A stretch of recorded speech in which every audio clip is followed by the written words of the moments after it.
Hello everybody, this is Gruesome Fox coming at you with a 450 cost rated match here in the Black Rider. We're going to be on a military base for this match here, and this is going to be the next continuation of my Pale Rider series, where I've been playing all the Pale Riders that are currently in GBO2 and making videos talking about them. And we're really nearing the end of the series here. After the Black Rider, the last suit I have left to cover will be the Red Rider. And I wanted to save the Black and Red Riders for last because both of them are suits I am not very familiar with. I don't really use them all too often.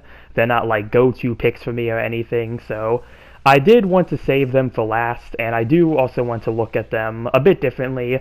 Like, I am taking my lack of experience with these suits in consideration when talking about them for these videos, so just something I wanted to note there. But yeah, after I cover the Red Rider, I'm really considering doing a tier list video for the Pale Riders. I've mentioned it a couple times, I'm just not really sure how I want to go about it yet, but I do want to make some type of tier list or something similar to one, because I think that would be a very good conclusion for the Pale Rider variants, just kind of bringing everything into one video. So just planning how that's going to go. But yeah, looking at the Black Rider here, very fitting to pick this suit as the next one because I did cover the White Rider in my last video, and both of these suits do come from Gundam Battle Operation Code Fairy. So as I've done with the previous videos, we'll start off with the weapons and stats and just go into the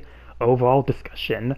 And the Black Rider is a native 450 cost raid. It does go up to 600 at level 4, but similar to the White Rider, I do not have the level 3 or 4 versions of it, so I'm not going to say anything about those ones. But looking at the, Black Rider's kit here, for your main primary range weapon, you can choose between either the rail cannon, which is what I'm using in this match here, or you can use the assault armor shotgun. For your main melee weapon, you do have the heat daggers, which I'm using right there. You have for your secondary weapons a stun anchor, which functions like a lot of the heavy staggering VOD weapons. You hit somebody with it, and as you can see, gives you a heavy stagger, which gives you a pretty ample opportunity to move in with a melee attack. You have an arm grenade launcher on the right arm. This one does function differently from the White Rider, where instead of being a instant stun, this one has 4 rockets and is a more rapid-fire accumulation weapon.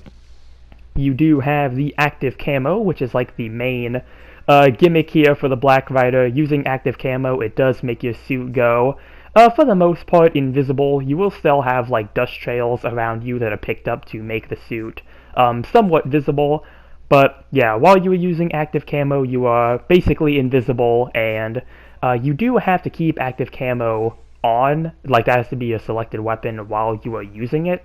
You cannot switch your weapons, or I believe you can't boost either if you are using active camo, so that is something to keep in mind. But yeah, you do have that. You have the beam diffusion missile, which you can use to increase your beam defense for a limited time. And then you have the flash grenade, which is a pretty standard tossable flash grenade. It doesn't do any damage, but it is capable of getting a stun. So yeah, that is everything for the weapon kit here. And taking a look at the skills here, you do have melee combo control level 2, meaning you do have 3 melee swings with those heat daggers. On top of having maneuver armor level 2, you also have emergency evasion system. You have the optical camo system. You have the Thermos ability boost. I'm probably butchering what it's called, but it might be Themis. I think I'm completely saying it wrong, but I'll just call it the Thermos for now. I think I said that 3 different times. Anyway. Yeah, you have jamming with the suit as well. You do have special back add-on buffer level 3 for those discs that are on the back, which is something I'll get into in the overall discussion here. And you have assault booster level 2, anti-blast stabilizer, a pretty good set of raid skills. So yeah, taking a look at the Black Rider as a whole, it is a pretty fun suit to use, again, just with the whole active camo gimmick. there are some things about the Black Rider I don't like, but it's things I don't like that I think were intentional choices. So, one of the things I don't like about the Black Rider is that like the discs are always up for some reason. I don't think they were that way in Code Fairy. I'm assuming they kept the disc like that to make it more visible, so that way it like encourages players to use the active camo. I That's what I think may have been the idea behind forcing it to use the disc like up like that all the time. I really wish the disc would only come up when you were using the active camo, because even when you're crouching, they'll like stay up, so it's like very weird, but again, that's more of a nitpick, and I think that was more of an intentional choice. Another thing I don't like too is that when you are using the Thermos ability boost, you are not able to use the active camo, which I think it might be this round where I tried to use it when it was active, and it like really messed me up because like I did not know it would not activate while using it. Again, I don't like that, but I think that was more of an intentional choice with this suit. But other than that, for the most part, I think the rest of this suit's kit is pretty solid. I guess one more thing, this is more of a thing with the rail cannon, and this applies to, I think only 2 suits use this rail cannon. I wish the rail cannon could be fired while you are like falling down. I don't think you can do that with this weapon, which I really wish they would just make that a thing, because only the Black Rider and the MSV Gym ground type can use this weapon. That's just kind of an overall thing I would like to see, just to be able to fire the weapon while falling. I really don't see why it can't do that, but yeah, again, more of a nitpick thing there. It's not really the biggest issue, but yeah, aside from that, yeah, like again, the kit for this suit I do think is pretty solid. You do have the daggers, which are really nice, even against, I believe, the Unit 4 Gundam that's on the enemy team. I'm able to do some really good melee damage against them. You do have that heavy staggering wire, which is really nice. You have the grenades that you can use kind of in between your other weapons. Flash grenade makes for a nice little, extra stun if you are able to get it off. And